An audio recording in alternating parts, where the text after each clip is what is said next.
নমস্কাৰ, আমি আজি বনাম গৰম গৰম নৰসিংহৰ পাতৰ বৰা।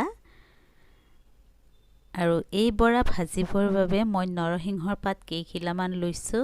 এয়া বেচন, ইয়াতে নিমখ দি লৈছোঁ, হালধি গুড়ি দিছোঁ অকণমান, কাশ্মীৰী ৰেড চিলি পাউডাৰ দিছোঁ অকণমান, আৰু গোটেইখিনি এতিয়া ভালদৰে মিহলাই লৈছোঁ। আৰু বেচন নাথাকিলে আপোনালোকে মুগ দাইল বা মচুৰ দাইল পানীত তিয়াই থৈ ধুনীয়াকৈ এটা মিহি পেষ্ট বনাই এনেদৰে খাব পাৰিব। বৰা ভাজি বহুত টেষ্টি হয়। এতিয়া মই এনেদৰে এখন তাৱা গৰম কৰি লৈছোঁ। তেল বেছিকৈ দিব লাগিব। আৰু এই নৰসিংহৰ পাতখিনি এনেদৰে মই এই পেষ্টটো ডুবাই ডুবাই ভাজি ল'ম।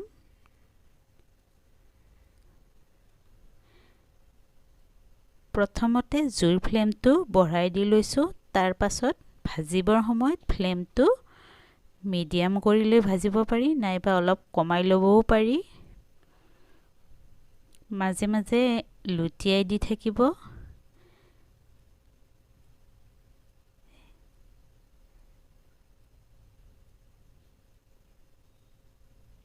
এনেদৰে এখন এখনকৈ মই নৰসিংহৰ পাতেৰে এনেদৰে বৰা ভাজি ল'ম।